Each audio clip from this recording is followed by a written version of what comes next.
Hey everyone, let's just jump straight into today's explainer. For the last couple of years, we've basically been sold this idea of a magical, weightless cloud that's going to effortlessly power our digital future. But today, well, we're going to shatter that illusion completely. We're going to pull back the curtain and expose the massive, very physical, and honestly, kind of staggering resource-heavy reality that's actually fueling the current AI boom. So, I want you to picture a scenario straight from our sources. It's 6 a.m., you stumble into the kitchen, grab your coffee pot, turn the faucet handle, and instead of water, you just get this hollow, dry wheeze. Nothing comes out. But meanwhile, right across the street, a massive windowless data center is humming along louder than ever.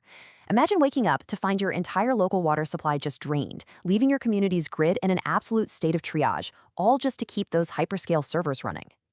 And honestly, this illustrates the terrifying trade-off that is happening right now, potentially right in your own backyard. You really have to stop and ask yourself what we're actually exchanging here. We are literally trading our basic needs, the actual physical water required for human survival, just for a digital god's party trick. We're trading basic survival for a machine's ability to, hallucinate a poem on command.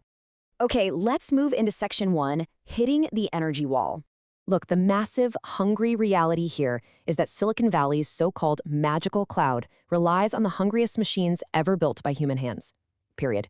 While we're all looking at our phones, focusing on clean code and sleek apps, these towering, concrete buildings are quietly pushing our local infrastructure to the absolute breaking point.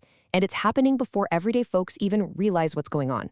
The crucial thing to understand here is that a single one of these buildings can easily consume 100 megawatts of power. Just let that number sink in for a second, 100 megawatts. And that is just for one single facility. To really wrap our heads around that massive scale, consider this comparison. That exact same 100 megawatts that's keeping just one AI data center alive, that could fully charge well over 200,000 electric vehicles every single year. When you stack it up against everyday energy use like EV charging, the sheer, staggering scale of the power draw becomes undeniable. Now, you'd probably think all that juice is going directly into crunching numbers and making the AI smarter, right?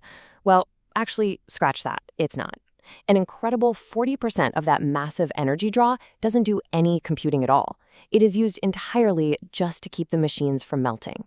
These servers run so unbelievably hot that they would literally self-destruct without massive industrial-scale intervention.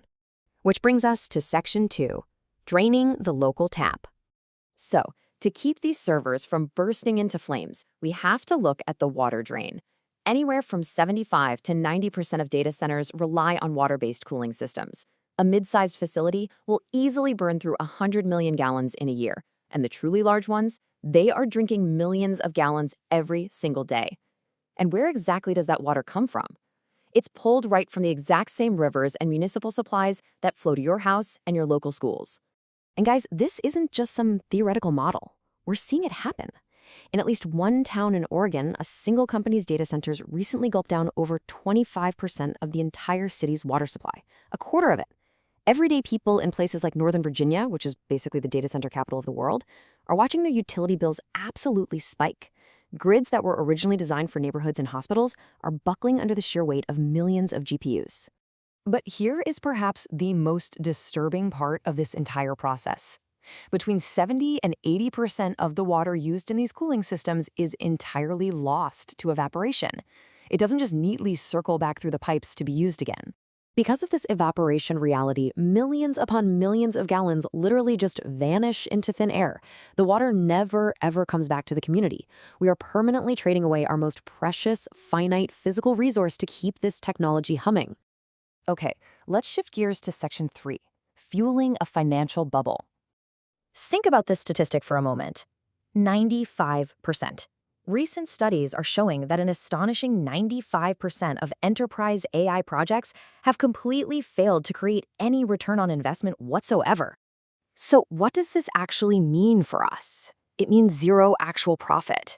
We're seeing this terrifying financial instability where we are literally obliterating local aquifers and draining municipal supplies to inflate a tech bubble that could pop at any second. It is a massive physical drain for a system that hasn't produced a single dollar of actual profit for the vast majority of the businesses trying to use it. One of the sources framed this perfectly, calling it a $37 billion lesson in what happens when companies become too big to listen to the people whose resources they are actively consuming. They're just quietly passing those very real physical costs directly onto you, the consumer. Let's wrap things up with Section 4, the ultimate trade-off. Because these tech systems promise infinite scale, but draw from very finite local supplies, city officials are essentially being backed into a corner, forced to make impossible, real-time choices. What do? Do they hike up everyday power prices for residents? Do they completely halt other local development? Or do they just cross their fingers and risk a total system shock and grid failure during the next summer heatwave? And that pressure, it is accelerating so fast. The AI industry's energy demand is shooting up by a third, 33% every single year. By the time we hit 2030, these data centers are projected to eat up a staggering 25% of the entire United States power supply. This is basically a compounding, silent war on our local resources. So I want to leave you with this final thought to consider the next time you go to turn on your tap. As these systems scale up infinitely against our very finite world, what happens when these power-hungry systems decide that humans are just an obstacle in the way of their optimization? How far is this going to go before the facts just vanish in the next news cycle? Keep asking these tough questions, and thanks so much for joining me on this explainer.